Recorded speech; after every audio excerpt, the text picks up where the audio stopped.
Hello friends, இன்னைக்கு என்ன படம் பார்க்க போறோம்னா பிருத்திவிராஜ் நடிச்சு வெளிவந்திருக்கிற ஐ நோபடி படம் எப்படி இருக்குன்னு தான் இந்த வீடியோல பார்க்க போறோம். வங்கி கொள்ளை, அதுக்கு பின்னால இருக்கிற மர்மம், நடுவுல சிக்கிட்ட ஒரு சராசரி குடும்பம் அப்படின்னு பல படங்கள் வந்திருந்தாலுமே இந்த படம் ஒரு புதுமையான கோணத்துல குடும்ப பிரச்சனை, வங்கி கொள்ளைன்னு சேர்த்து கொஞ்சம் விறுவிறுப்பா கொண்டு போயிருக்காங்க. நிசாம் பசீர் இந்த படத்தை டைரக்ட் பண்ணியிருக்காரு. பிருத்திவிராஜ் அரசு அதிகாரியா இருக்காரு. அவரோட மனைவியா பார்வதி வராங்க. இவங்களுக்கு 2 பெண் குழந்தைகளும் இருக்காங்க. ஆனா 2 பேத்துக்கும் இடையில இருக்கிற கருத்து வேறுபாடு காரணமா கிட்டத்தட்ட விவாகரத்து வரைக்குமே போயிட்டு இருக்காங்க. ஒரு நாள் பிருத்திவிராஜ் பேங்க்குக்கு போயிட்டு இருக்காரு. அங்க வங்கி கொள்ளையடிச்சிட்டு இருக்கிறவங்க இவரை பிணை கைதியை கடத்திட்டு போறாங்க. கடத்திட்டு போறவங்க பிருத்திவிராஜை இடையில இறக்கி விட்டுறாங்க. ஆனா எதிர்பாராத விதமா அந்த கொள்ளையர்கள் விபத்துல இறந்து போறாங்க. அந்த கொள்ளையடிக்கப்பட்ட பணமும் காணாம போகுது. இதுக்கப்புறம் பிருத்திவிராஜ் தான் அந்த படத்தை எடுத்திருப்பாரோ அப்படின்னு எல்லாரோட சந்தேக பார்வையும் பிருத்திவிராஜ் மேலேயே போகுது.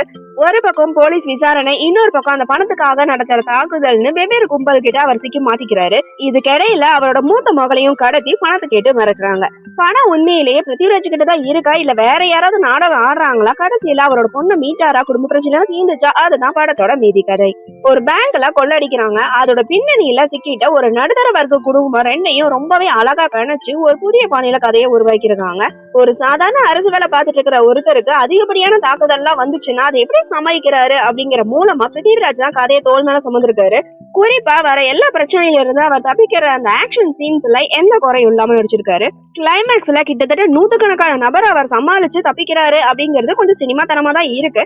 ஆனா கதையோட பார்க்கும்போது ஓகே அப்படிங்கிற மாதிரியும் இருக்குங்க. பிருத்திவிராஜோட மனைவியாவும் 2 குழந்தைக்கு அம்மாவும் கணவர்கிட்ட இருக்கிற அந்த முரண்பட்ட கதாபாத்திரத்துல பார்வதி ரொம்ப அழகா நடிச்சிருக்காங்க.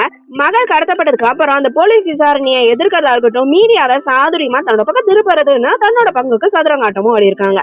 வங்கியில கொள்ளடிச்சவங்களை தப்பிக்க விட்டதுக்காக சஸ்பெண்ட் செய்யப்பட்ட கான்ஸ்டபிள் கதாபாத்திரத்துல ஹக்கீம் சாஜகன் வராங்க. அவரோட பதவி சின்னதா இருந்தாலுமே அந்த வழக்கை எப்படியா துப்பு தொலைக்க, அந்த பணத்தை எப்படியா கைப்பற்றணும் அப்படின்னு அவர் எடுக்கிற முயற்சி எல்லாமே ஒரு கிரிமினல் ஆபீசரை கண்முன்னாடி நிறுத்துற மாதிரியே இருக்கு.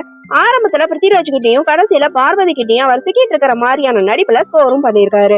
இசையமைப்பாளரான ஜெய்ஸ் பூஜா பாடெல்லாம் கம்மி பண்ணிட்டு பின்னணி இசையில குறிப்பா முக்கியமான காட்சிகள்ல ஹிந்தி பாடலை போட்டது கொஞ்சம் புதுமையான முயற்சினே சொல்லலாம். ஒளிப்பதிவாளர் தினேஷ் புருஷோத்தமன் அப்பார்ட்மெண்ட் காட்சிகளையும் சேசிங் காட்சிகளையும் படமாக்கின விதம் ரொம்ப அருமையா இருக்கு. கிளைமேக்ஸ்ல கிட்டத்தட்ட 1/4 மணி நேரம் பிருத்திவிராஜ் ஓடுறதையும் அந்த சண்டை காட்சிகளையும் படமாக்கின விதம் அவ்வளவு விறுவிறுப்பா கொண்டு போயிருக்காங்க.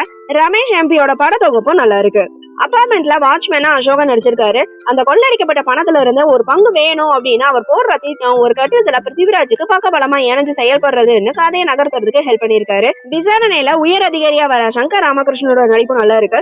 முதல்வரா கிளைமேக்ஸ்ல வந்து ட்விஸ்ட் கொடுக்கிற விஜயராகவனோட நடிப்பும் நல்லா இருக்கு. குழந்தை நட்சத்திரமா வர நட்சத்திரம்னு எல்லாரோட நடிப்பும் நல்லா இருக்கு.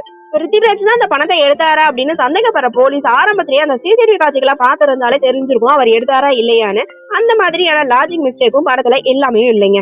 அதே மாதிரி பிருத்திவிராஜ் ஒரு சாதாரண குடும்ப தலைவனா இருந்தாலுமே தன் அறிக்கையை இத்தனை பேர் வரும்போது சலிக்காம அடிச்சு தும்சம் செய்யறாரு. இதெல்லாம் நம்புற மாதிரியே இருக்கு அப்படிங்கிற தோன்ற அளவுக்கும் சில காட்சிகள் இருக்கு. கருத்து வேறுபாடால பிரிஞ்சிருக்கிற கணவன் மனைவிக்கு ஒரு மெசேஜையும் சொல்லி படத்தை முடிச்சிருக்காங்க. ஆக மொத்தத்துல ஐ நோபடி படம் எப்படி இருக்குன்னு கேட்டீங்கன்னா, லாஜிக் மிஸ்டேக்கள் இருந்தாலுமே படம் ஃபுல்லாவே விறுவிறுப்பு குறையாம கடைசி நிமிஷம் வரைக்கும் என்ன நடக்கும் அப்படிங்கிற எதிர்பார்ப்பை நிக்க வச்சிருக்காங்க. உங்களுக்கு ஆக்ஷன் மூவி பிடிக்கும், இல்ல விறுவிறுப்பான கதைகள் பிடிக்கும் அப்படின்னா தாராளமா இந்த படத்தை பார்க்கலாம். ஓகே ஃப்ரெண்ட்ஸ், நெக்ஸ்ட் வீடியோல பார்க்கலாம். இந்த வீடியோ உங்களுக்கு பிடிச்சிருந்தா லைக், ஷேர், சப்ஸ்கிரைப் பண்ணுங்க. தேங்க்யூ.